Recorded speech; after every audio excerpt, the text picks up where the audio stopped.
जैसे विशाल देश में न्याय की बात हमेशा से बेईमानी जैसी लगती है, और वह भी खासकर जब भारत आज़ाद हुआ और संविधान के तहत देश को चलाने की परंपरा शुरू हुई। और न्यायपालिका की लचर व्यवस्थाओं ने और लंबी व्यवस्थाओं ने अब तक न्याय की प्रक्रियाओं से लोगों को दूर ही रखा है। मैं मनीष आज न्याय की प्रक्रियाओं पे और उसके तहत जो खास करके पुलिसिंग व्यवस्था है उस पर मैं पुनः बात करने आया हूँ। मैं एक तस्वीर आपको दिखा रहा हूँ जो आप मेरे स्क्रीन पे देख रहे होंगे। यह व्यक्ति पिछले 4 दिनों से गायब है और यह व्यक्ति बोल नहीं सकता, सुन नहीं सकता, यानी कि मुकबधिर है और विकलांग है विभिन्न प्रकारों से, जो कि इनके साथ और इनके गायब होने की जो कवायद है इसके लिए परिवार लगातार 4 दिनों से परेशान है। और यह भगवानपुर के रहने वाले हैं जो कि अपने गांव के ही एक व्यक्ति की मृत्यु के बाद घाट पे आए थे, कोन्हारा घाट, और कोन्हारा घाट से ही गायब हैं। बताया जा रहा है कि कोन्हारा घाट पे जाने के बाद वो घर नहीं लौटे, जिसके बाद परिवार के लोग कोन्हारा घाट गए, फिर नगर थाना में प्राथमिकी के लिए गए ताकि सूचना दिया कि मेरे पिता गायब हैं, उनकी खोज खबर होनी चाहिए। लेकिन अब तक यह बता दूं कि पिछले 4 दिनों से पुलिस के यहाँ दौड़ते दौड़ते उनके पुत्र नगर थाना और भगवानपुर थाना होते होते अब तक लगातार दौड़ ही रहे हैं, और दोनों थाना मिलकर बेवकूफ़ बनाने की प्रक्रियाओं में लगा हुआ है। वह कहते हैं कि क्या प्रमाण है कि नगर थाना क्षेत्र यानी कोन्हारा घाट में गायब हुआ, और भगवानपुर थाना कहती है कि मेरे क्षेत्र में कैसे गायब हुआ, इसका कोई प्रमाण है क्या। अब समझ के देखिए जो घटना है, इस घटना को कैसे कोई भी व्यक्ति झूठा करार दे सकता है। लेकिन मैं इस पे आगे बात करूंगा, क्योंकि इस पे चर्चा के लिए उनके पुत्र पुलिस अधीक्षक वैशाली से मिलने पहुंचे तो ज़रूर हैं, लेकिन क्या हुआ है उनके मुंह से ही आप सुनेंगे अगले वीडियो में। मैं आपको बता दूं कि पुलिसिंग व्यवस्था को लेकर के मैं हमेशा से यह कहता रहा हूं कि पुलिस मुक्त समाज होना चाहिए।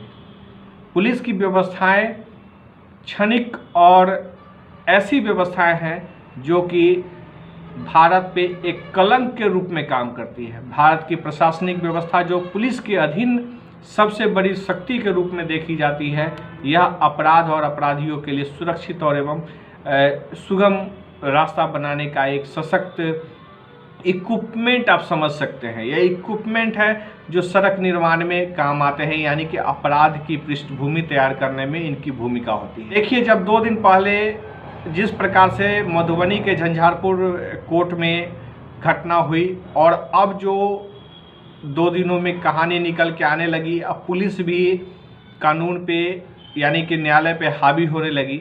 कभी ऐसा सोच सकते हैं कि जो पुलिस एसोसिएशन और पुलिस के लोग और थाना अध्यक्ष ने अपना फर्द बयान जारी किया, उसमें लिखा कि हमारे साथ पहले कोर्ट परिसर में यानी कि कोर्ट के अंदर ही जज एवं वकीलों द्वारा मारपीट की गई। यह बड़े ही सरप्राइजिंग बात है, और यह तो जांच का विषय होगा, लेकिन यह तो अचंभित कर देने वाली विषय है कि आखिर आज तक और कोर्ट का जो स्ट्रक्चर है, कोर्ट का जो व्यवस्था है, इसमें कोई जज प्लान करेगा कि आए थानाध्यक्ष और हम जज वकील मिलकर उसको पीटे।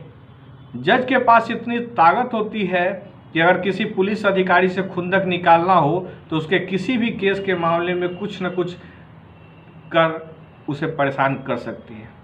लेकिन खैर, पुलिस अपने बचाव में और लोकतांत्रिक व्यवस्थाओं में जो तथाकथित तौर पे भारत का संविधान लोकतांत्रिक है, वो उस व्यवस्था में पुलिस कितनी बड़ी और खाकी वर्दी में बैठे हुए लोग कितने अहम हो जाते हैं और उनके पास कितनी अथाह शक्ति है, उसका अब एक प्रशिक्षण और परीक्षा का भी समय है कि कौन बड़ा, और न्यायिक रूप से न्यायालय की गरिमा और पुलिस का घमंड, यह दोनों देखने का वक्त है। यह बहुत ज़रूरी हो गया है कि इन दोनों विषयों पे हमें गंभीरता से सोचने और विचारने की ज़रूरत है। यह अवसर है। देखिए, बहुत सारे लोगों ने मेरे कई वीडियो पे कमेंट किया कि न्यायालय सबसे ज़्यादा भ्रष्ट है, जज के सामने बैठकर ही वहाँ के मुंशी और क्लर्क जो हैं वो पैसे वसूली करते हैं। बिल्कुल सही बात है, इसमें कोई दो राय नहीं है कि ऐसा नहीं होता है। कई बार होता है और हजारों बार होता है और दिन भर में दर्जनों और करोड़ों बार होता है।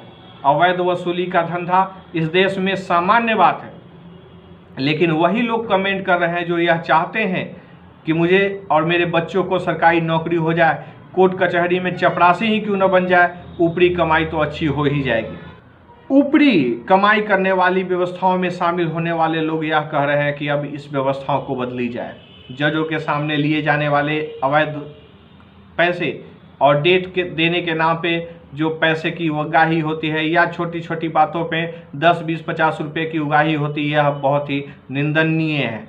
लेकिन इस परंपराओं के तहत न्याय की परंपराओं में अगर कुछ भी बाधा आती है तो यह बड़े ही दुर्भाग्य की बात है। वही पुलिसिंग व्यवस्था का जो चरमोत्कर्ष है वो आप देखते हैं कि किस प्रकार से पुलिस अपनी व्यवस्थाओं के तहत लगभग घटनाओं को अपने मोनोपोली के हिसाब से गढ़ती है। मैं आपको बात कर आगे लेते हुए मैं एक और चीज़ पे ध्यान आकृष्ट करना चाहता हूँ कि हाजीपुर में नीरज झा की जब हत्या हुई, जो कि टीवीएस कंपनी के जो एजेंसी हैं उसके मालिक थे, धनतेरस की रात को लगभग 9:15 बजे के आसपास का वह दृश्य मैं आपको दिखाता हूं, जिसमें आप यह देखिए कि किस प्रकार से दो लड़के उनके घर के बाहर टहलते हुए दिखते हैं और वह व्यक्ति अपने घर का दरवाज़ा गेट खोलता है और बहुत आराम से अपना गाड़ी लगाता है और गाड़ी लगाने के बाद अपने बहुत आराम से जो इजी गोइंग लाइफ होता है उसी तरीके से डेली रूटीन वाइज अपने गेट को बंद करने आता है। उसी वक्त लड़के दौड़ कर जाते हैं और गोली मार देते हैं। आप समझ के देखिए कि जिस नीरज झा की हत्या का उद्भेदन वैशाली की पुलिस ने किया और नगर थाना अध्यक्ष के रूप में सुबोध कुमार की इस कार्यशैली को अगर देखा जाए तो आप दंग रह जाएंगे कि किस आधार पे उस वीडियो को देख करके आप समझिए कि क्या नीरज झा को यह आभास था या ऐसा कोई भनक थी कि उनका पीछा किया गया था पैसे लूटने के लिए। अगर ऐसा होता तो नीरज झा अपने घर में पहले भाग के जाते, गेट बंद बाद में होता, पुलिस को खबर होती, दोस्त महीम को खबर होती, ताकि कोई भी लोग सहायता के लिए मौजूद रहे। पहले यह वीडियो देखिए।